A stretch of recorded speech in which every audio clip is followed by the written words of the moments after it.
What's up, Internet? This is the Too Long Didn't Read from my new book, Uncertainty: How the Latest Science and Technology Confirm the Bible is True. This story is called Beyond the Age of Reason. The Age of Reason or Enlightenment was an important time in human history because it allowed reason to triumph over dogmatic religious beliefs. Humanity desperately needed that at the time, but it seems like the pendulum may have swung too far in the other direction. Naturalism and empiricism have become the dogma in science today, which is unfortunate because modern science is showing us that there are a lot of things in our universe that are beyond reason. So the Enlightenment might need some enlightenment. Simulation theory and quantum mechanics force us to believe that the supernatural is possible. If humans are simply artificial intelligence and reality only renders physical particles for each observer, then anything that's possible in a video game is possible in our world too. Magic isn't magic, it's simply technology that we don't understand yet. So for the rest of the story, we will look at scientific evidence of the supernatural. We aren't trying to prove that God is real yet. We are simply trying to prove that strict empiricism does not provide a good description of reality. Hopefully, these books and videos will inspire our best scientists to direct more of their research budgets into these topics. Our first topic that's beyond reason is advanced prehistoric civilizations. Doesn't it seem weird that recorded history only began like 6,000 years ago? So this first video shows several advanced prehistoric artifacts that are currently on display in the Cairo Museum. There are ancient granite blocks cut by machines with diamond-tipped blades, coffins of people who are 10 feet tall, and ancient granite pottery that is milled to computerized perfection. Next up is this book called The Giza Power Plant: Technologies of Ancient Egypt. You probably always heard that the Great Pyramids are tombs of pharaohs, but there were never any mummies inside. They are massive electrical power plants. And if you want to dive deeper, here's a video that has a working demo of the pyramid pulse generator. It's called Pre-Egyptian Technology Left by an Ancient Civilization That Disappeared.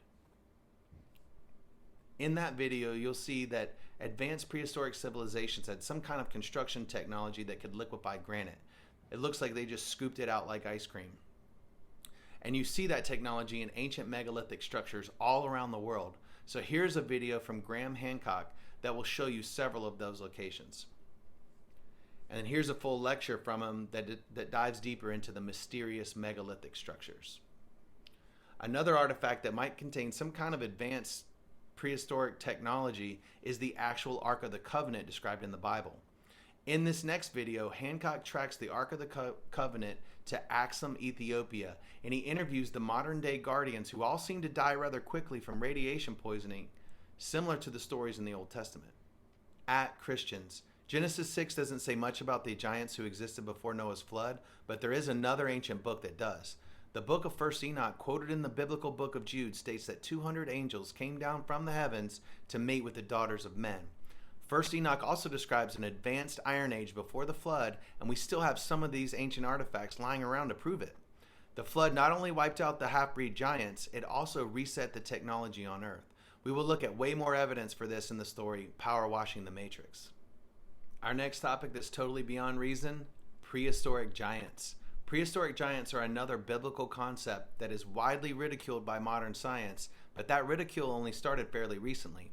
Almost all ancient cultures believed they were descended from some kind of giant. You can pause and read some of these examples. Throughout history, most serious journalists and historians corroborated the existence of giants. Herodotus and Pliny both testify to their existence. Antonio Pigafetta, the official chronicler of Magellan's voyage around the world, he documented living giants in Patagonia who were twice the height of the European explorers. These reports were common in all the way up through the 1800s. You can read about them in this book. Here's a good newspaper clipping. Here's a video that reviews lots of old newspaper clippings about giants in the New York Times, among other reputable resources. In that video, here's my favorite quote. It comes from President Abraham Lincoln. Here's a video that looks at a cache of giant weapons on display in the Israel Museum today. And if you feel like these videos are conspiracies, that's because the dogma of naturalism automatically means any evidence of the supernatural is a conspiracy theory. The real conspiracy is not having our best scientists researching evidence of the supernatural. At Christians, if people can be convicted of murder from the eyewitness testimony of just 2 people, then surely we can trust the eyewitness testimony of virtually every prehistoric culture on Earth. Giants were real. Our next topic that's totally beyond reason: visitors from the heavens. There are intelligent creatures in this universe who aren't human who can manipulate gravity. All the governments have released evidence of this. So here's aliens on 60 Minutes. Here's aliens on CNN. Here's radar evidence of a UAP swarm from a U.S. Navy warship by reporter George Knapp. If you want to dive deeper into this topic, here's a Joe Rogan interview of Bob Lazar, who is an anti-gravity physicist whistleblower from Area 51. Here's a Lex Friedman interview of Ryan Graves, who's the U.S. fighter pilot who testified before Congress. Here's a 4-part series called Encounters on Netflix. It's really good. All 4 episodes are compelling. It seems like intelligent life from other planets is highly interested in our atomic weapons and nuclear power plants. UAPs were sighted at Chernobyl and Fukushima within minutes of both meltdowns, as if there's some kind of interstellar fire brigade. That is beyond reason. Most Americans don't know about these encounters because our government has unacknowledged special access programs designed to limit the spread of alien technology. So here's a documentary about those programs from the Disclosure Project, which has some amazing jaw-dropping quotes from key government insiders. The director of Lockheed Skunk Works, for example, confirmed that they now have the technology to take ET home, and that ESP is real because all points in space and time are connected. Totally bonkers. The most shocking thing in the series documentary is the tiny biological entity that is mostly human DNA, except for the 2 million base pairs that are unknown in other humans. It's hard to doubt the science. It was supervised by Professor Gary Nolan at Stanford University. If you want to dive deeper into alien autopsies, check out Top Secret US UFO Projects Declassified on Netflix. It's pretty good. The serious documentary from the Disclosure Project also confirms that scientists have a small error in Maxwell's equations that is limiting our manipulation of quantum gravity.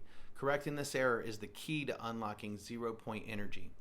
So this next video is about Townsend Brown, who is the most fascinating person you've never heard of. The U.S. government spent decades denying this guy ever existed, even to his own kids. You can check out that. My favorite eyewitness testimony comes from Richard Doty at the Air Force Office of Special Investigations. This interview is totally beyond reason. Doty discusses teleportation, time travel, alien technologies, multiple races of extraterrestrials, alien anatomies, star maps, and extraterrestrials who are currently partnered with the U.S. government on various research projects.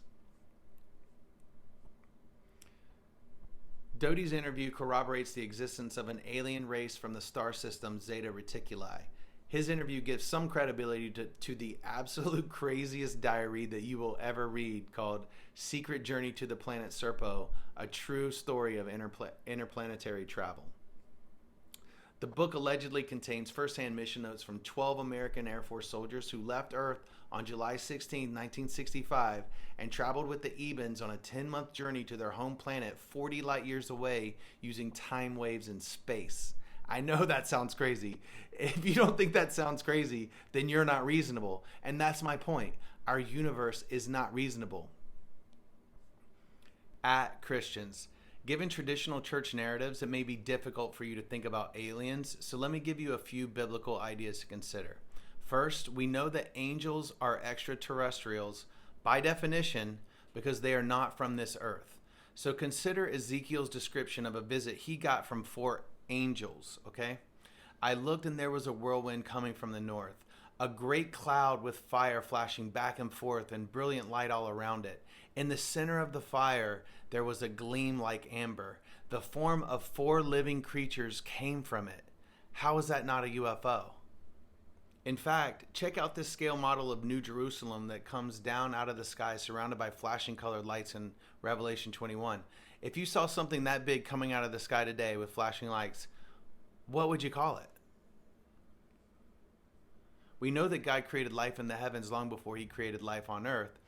So the Bible says that we aren't alone in this universe, and the latest scientific evidence confirms it. Now, in John 10, when Jesus says, I am the good shepherd. I know my sheep and my sheep know me. And I have other sheep that are not of this sheep pen.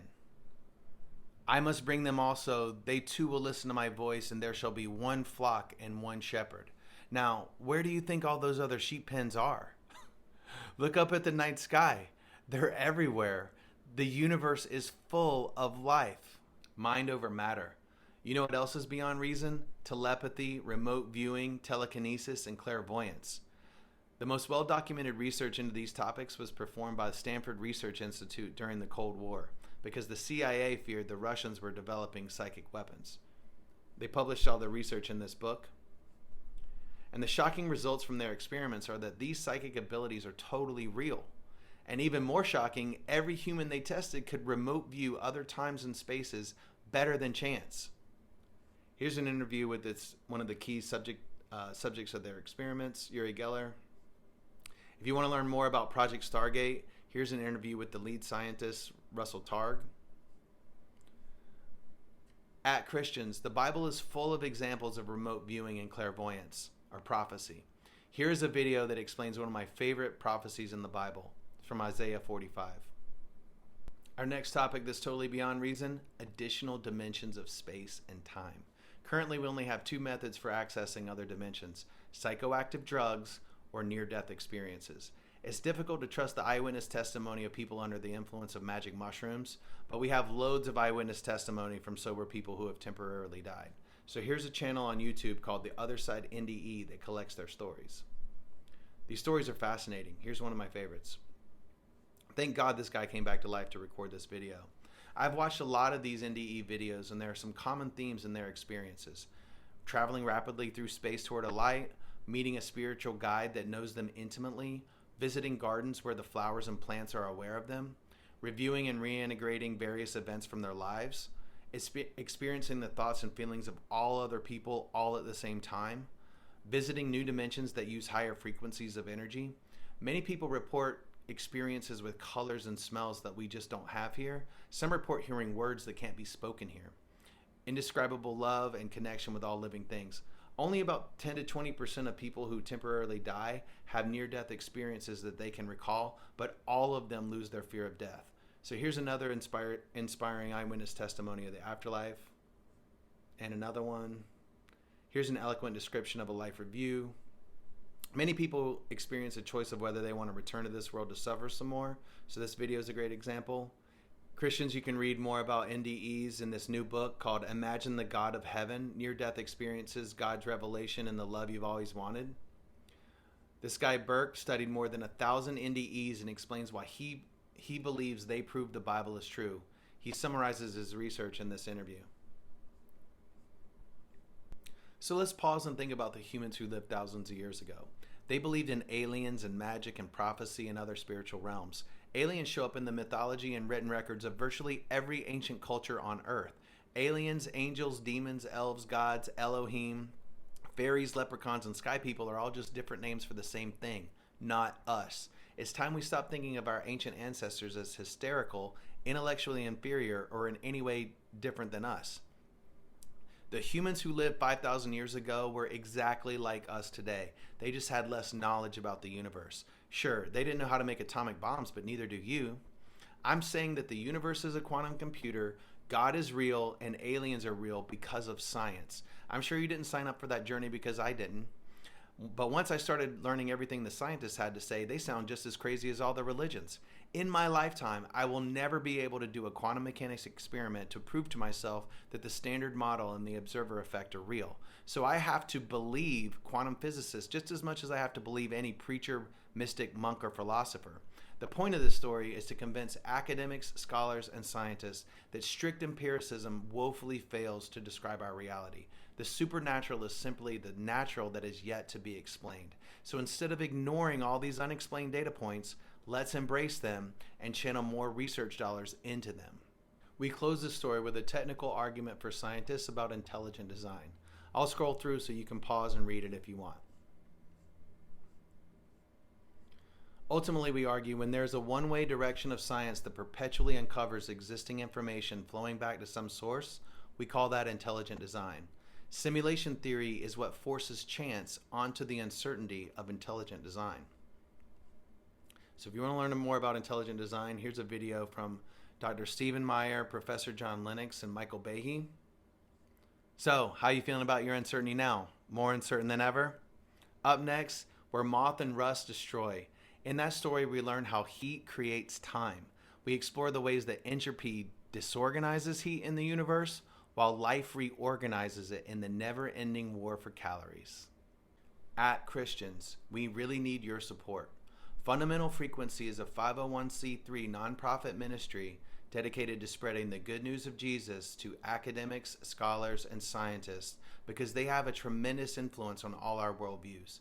Their opinions directly influence our children's education, the media, national policy, and budgets for future scientific research. So please consider investing some of your tithe this year into our mission of eradicating the false doctrine of Darwinian evolution.